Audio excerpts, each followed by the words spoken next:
जब लोगों का समय बुरा होता है तो पेड़ पर चढ़े हुए लोगों को भी कुत्ता काट लेता है। सोनू निगम नए जमाने के फ्लॉप सिंगर है। पुराने दिनों में वो शानदार गाते थे और जब हमारे खेलने कूदने की उम्र थी तो उस जमाने में सोनू निगम के कई सारे म्यूजिक एल्बम और जो हिट गाने हैं, चाहे वो मोहम्मद रफ़ी का रेप्लिका हो या मोहम्मद रफ़ी का रीमेक हो, उसके बाद जो है सोनू निगम लगातार जो है उस जमाने में जो है कह सकते हैं कि सक्सेस बटोर रहे थे। मगर सोनू निगम हो सकता है कि जेल की सलाखों के पीछे चले जाए, क्योंकि सोनू निगम के खिलाफ एफआईआर रजिस्टर्ड हो गया है। पहलगाम मामले को लेकर सोनू निगम ने कुछ टिप्पणी की है और उस टिप्पणी के खिलाफ बेंगलुरु के एक पुलिस स्टेशन में उनके खिलाफ एक मामला दर्ज हो गया है। और उस मामला को दर्ज होने के बाद अब लोग सोनू निगम या उनके समर्थकों के मन में एक सवाल पैदा हो चुका है कि क्या सोनू निगम भी जेल की सलाखों के पीछे जाएंगे। आपको बता दें कि सोनू निगम पहली मर्तबा ऐसे विवाद में नहीं आए, बल्कि सोनू निगम इससे पहले भी कई बार विवाद में आ चुके हैं। अप्रैल 2017 में सोनू निगम का एक बयान सामने आया था अजान को लेकर, जिसमें उसने कहा था कि मैं मुसलमान नहीं हूं, फिर मुझे सुबह सुबह क्यों जागना पड़ता है अजान को सुनकर।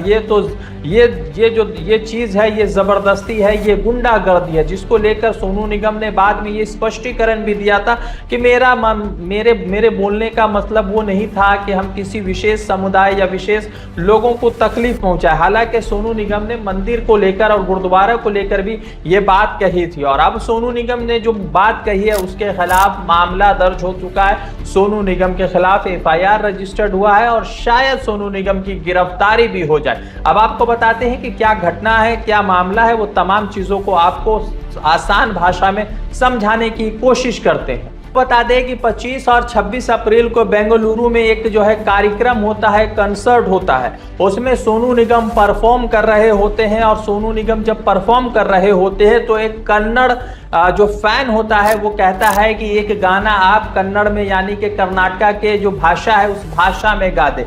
जिसके बाद सोनू निगम का जो बयान आता है उसी बयान पर सोनू निगम के खिलाफ एफआईआर रजिस्टर्ड हुआ है। सोनू निगम कहते हैं कि आप लोग जबरदस्ती कर रहे हो, पहलगाम में क्या हुआ वो भी जहन में रखो।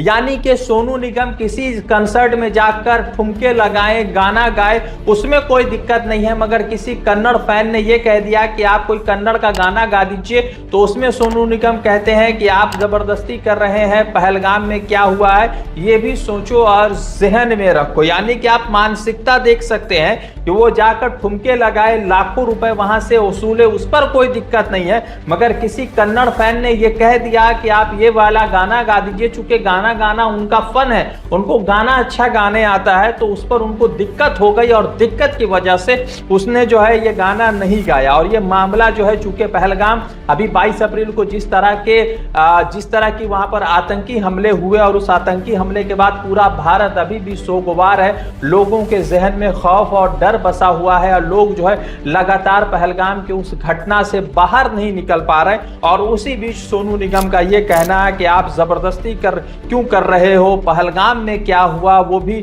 जहन में रखो। इसके बाद जो है पहलगाम पर ये टिप्पणी करने के बाद सोनू निगम के खिलाफ जो है बेंगलुरु के अवला हल्ली पुलिस स्टेशन में जो है एक एफआईआर रजिस्टर्ड हुआ है। और जिन लोगों ने एफआईआर रजिस्टर्ड किया उनका नाम है, एक सभा ने, एक समिति ने एफआईआर रजिस्टर्ड किया जो कर्नाटका रक्षणा वेदिका के नाम से जाना जाता है, यानी KRV के नाम से जाना जाता है। अब देखना यह है कि इससे पहले भी सोनू निगम जो है 2017 में कई बार विवादों में रह चुके और उसके बाद सोनू निगम फिर से एक नई विवाद में चले जा चुके, एक नया विवाद उनके सर लग चुका। इस एफआईआर होने के बाद, ये कंप्लेन होने के बाद सोनू निगम ने कहा है कि मैं कन्नड़ लोगों से प्यार करता हूं, वहां कुछ लोग धमका रहे थे इसलिए मुझे रिएक्ट करना पड़ा, मेरा इरादा किसी को हर्ट करने का नहीं था। एफआईआर होने के बाद लोग यही बात करते हैं कि मेरा इरादा हर्ट करने का नहीं था। अब देखना यह है कि बेंगलोर की पुलिस क्या सोनू निगम को गिरफ्तार करती है या बेंगलोर की पुलिस सिर्फ मामला को देखकर ही खत्म कर देगी। रजा अंसारी की रिपोर्ट, द इंडियन खबर के लिए।